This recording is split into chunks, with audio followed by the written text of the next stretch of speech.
بسم اللہ الرحمن الرحیم. میرا نام doctor Tariq Ali Sheikh is a ENT head and neck surgeon.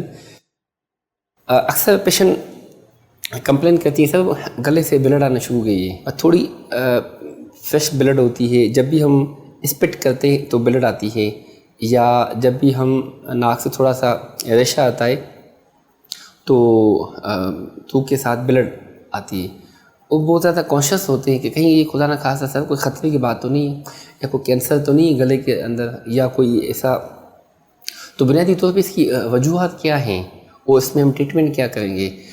One of the most common دیکھا گیا ہے پوسٹ نیزل اسپیس, ناک کی جو پچھلی والی جگہ پہ ہے وہاں پہ کوئی انفیکشن وغیرہ ہو, وہاں پہ کوئی وائرل یا بیکٹیریل کوئی انفیکشن وغیرہ ہو تو وہاں پہ بھی چانسز ہوتے ہیں کہ آن اینڈ آف تھوڑی بہت بلڈ وغیرہ ہو. وہاں پہ کوئی ڈرائینس ہو, خشکی ہو, وہاں پہ کوئی کرسٹ وغیرہ منہ ہو, بلیڈنگ کے چانسز ہوتے ہیں.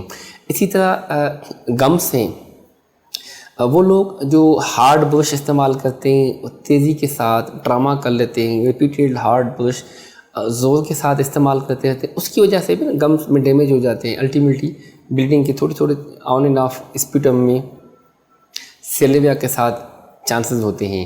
اسی طرح چانسز ہوتے ہیں کہ ونڈ پائپ, جو سانس کا پائپ ہے, ٹریکیا ہے, برونکس ہے, برونکیول ہے, وہاں پہ کوئی انفیکشن وغیرہ ہو, اس کی وجہ سے بھی. بعض پیشنٹ ہوتے ہیں لنگس کو کوئی انفیکشن وغیرہ ہو, اس کی وجہ سے بھی چانسز ہوتے ہیں.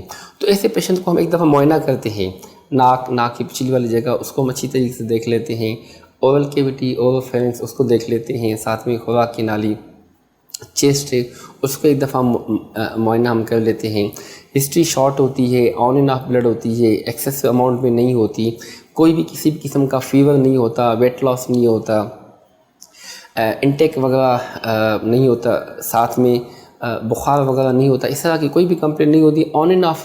تو پیشنٹ کو پھر ہم ری ایشورنس دیتے ہیں, پیشنٹ کو ہم کاؤنسل کرتے ہیں کہ کوئی بھی خطرے کی بات نہیں ہے, کوئی بھی پریشانی کی بات نہیں ہے.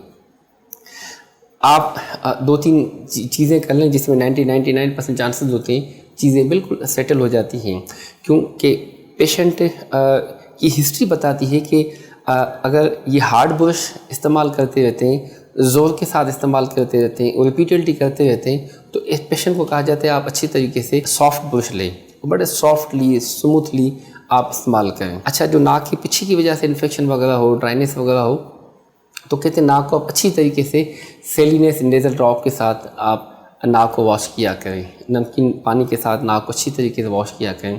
اگر کوئی سورس آف انفیکشن ہے, کوئی سائنوسائٹس ہے, کوئی الرجک سورس آف انفیکشن ہے, تو ساتھ میں اس کو اسپرے ساتھ میں تھوڑا سا میڈیکیٹ کیا جاتا ہے, جس سے پوسٹ نیزل اسپیس سے بلیڈنگ وہ بھی بالکل سیٹل ہو جاتی ہے.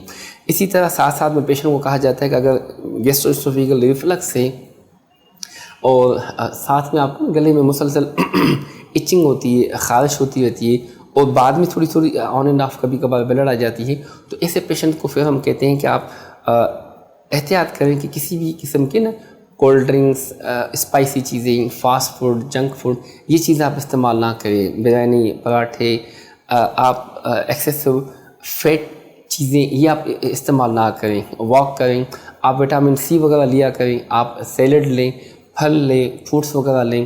اچھا, پانی کی انٹیک آپ کی سفیشینٹ اماؤنٹ میں ہو, تو اس سے بھی جو میدے کے پرابلمس ہیں وہ ساتھ میں سیٹل ہو جاتے ہیں, گمس کے جو ایشوز ہیں وہ سیٹل ہو جاتے ہیں. گلے کے اندر جو تھوڑے بہت گرینولس وغیرہ بن جاتے ہیں جسے ہم کہتے ہیں گرینولر فیرنجائٹس, اس سے مسلسل ایچنگ ہوتی رہتی ہے, ناک سے کیا گلے کی طرف گرے, یا میدے کی تیزابیت ہو, یا باہر کی چیزیں جو ہم استعمال کرتے ہیں کولڈ, آئلی, اسپائسی, فاسٹ فوڈ, یہ چیزیں احتیاط کرتے رہتے ہیں. ساتھ میں اس کو ماؤتھ واش استعمال کرتے رہتے ہیں, اور پیشنٹ کو کاؤنسل کیا جاتا ہے کوئی بھی پریشانی کی بات نہیں ہے.